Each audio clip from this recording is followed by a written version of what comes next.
gym space. Sweet. We sell as we described, a SaaS-enabled growth platform for gyms. We do $4 million revenue.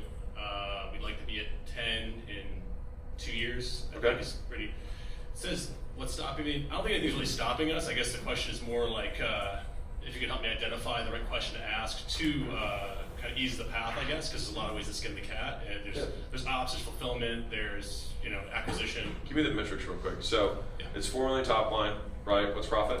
2.2. Okay. I'm just saying 2, whatever. Okay. So you got 50%. What's CAC? CAC is about $1,000. Okay. And what's primary method? Primary method. Right now, Meta.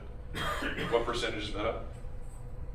Probably 70% right now. Okay, so it's mostly ads. Got it. And you get some referrals or whatever, right? Yeah. When I was doing more content, organic was pulling for a long time, but we started the growth rate wasn't keeping up. It started to hit like net zero churn, so we started to add ads on. That was the plan all along: is go organic as long as we could, and then start to add ads in, and that's what we're scaling now. Okay. What's lifetime gross profit? Total rev top line for each client is about 12. I actually need to do some math to figure out bottom line, but it's pretty high. I mean, okay. Costs like 20%. What's monthly, and then what's churn? Monthly, average client's paying $500. We have a lot of annuals too, and then churn. So you get 2 years of stick. We have some data risk right now that we need to tighten up our churn numbers. Stripe sucks for data, so we need to get better systems for that. But I think we're like 3.5%. Okay. Yeah. Or 3 point whatever. Okay. Got it. That tracks. Okay. All right.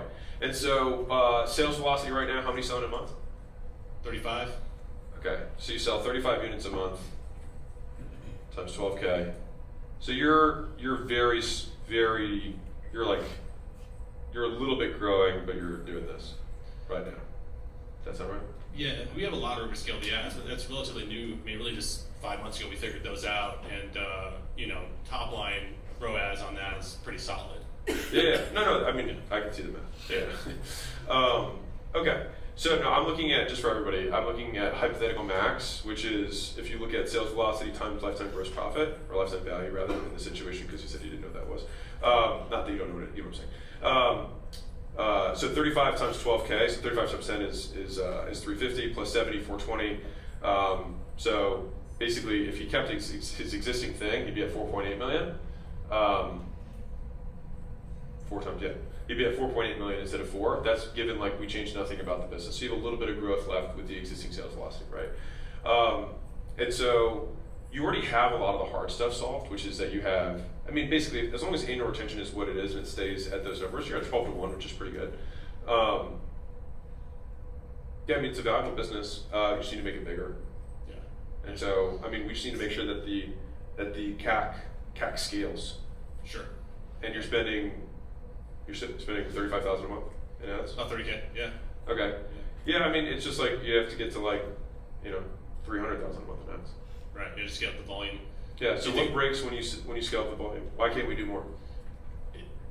We don't know what breaks, we haven't hit that yet. Okay. If anything, I would say there's a little bit of murmuring on like some of the fulfillment side with part of our offer includes like building a website for them. Uh-huh. There's some agency components and coaching components, things like that. Yeah.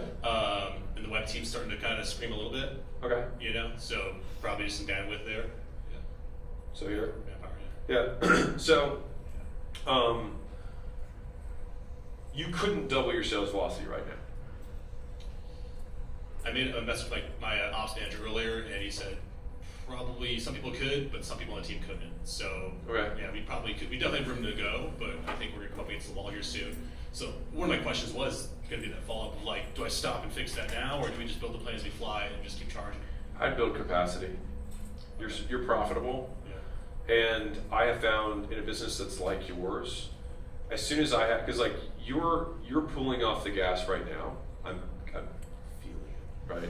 Is that you're not like, I'm gonna go balls to wall right now. You're hesitating, you're pulling your punches. Definitely am, yeah. Right, and so rather than you always being pulling your punches, I think this kind of goes for everybody, like how can I, make this applicable? I would say that building capacity will keep your ethics high.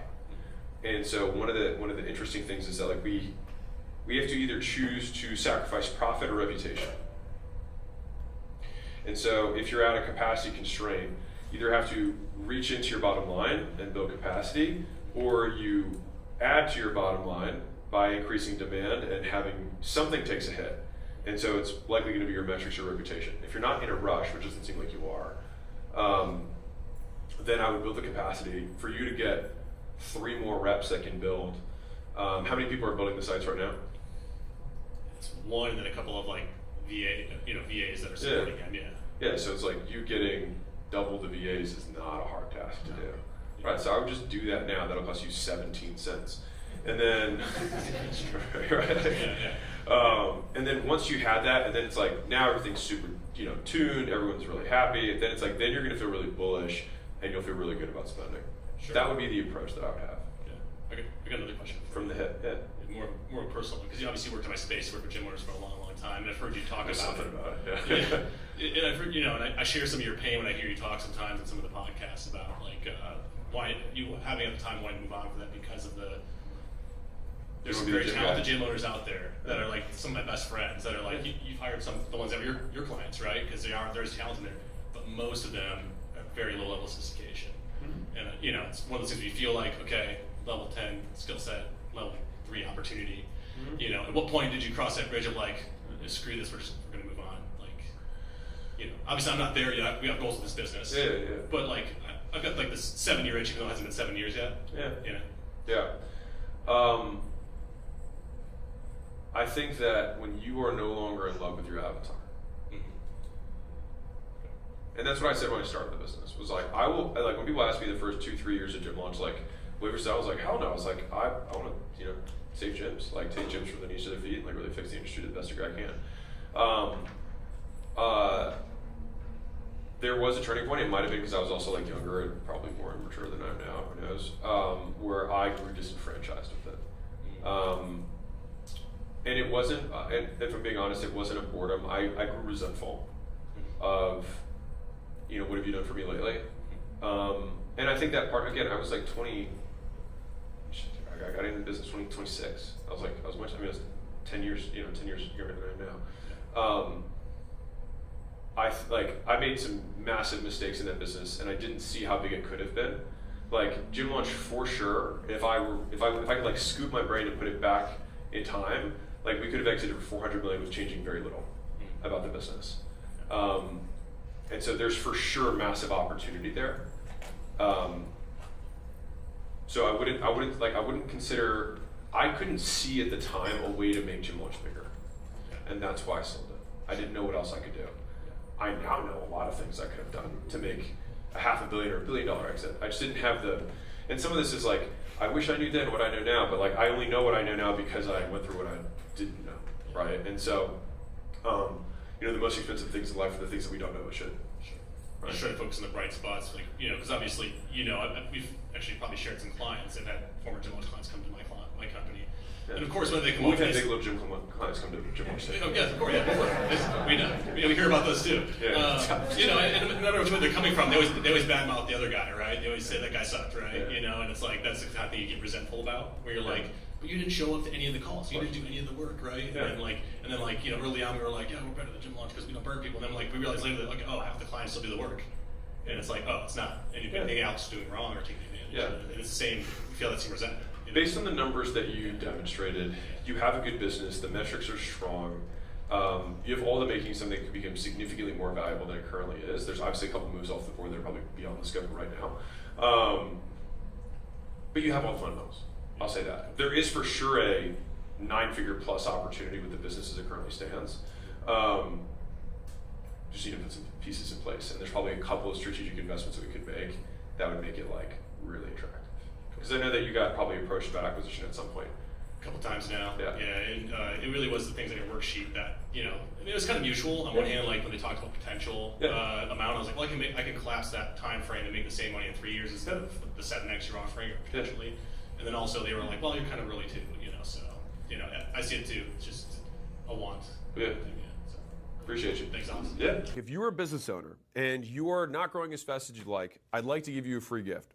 So my team and I put together the $100 million scaling roadmap, which is basically 200 hours of us looking over all the portfolio companies we've had and what stages of growth they went through, and more importantly, where they got stuck and how they got past it.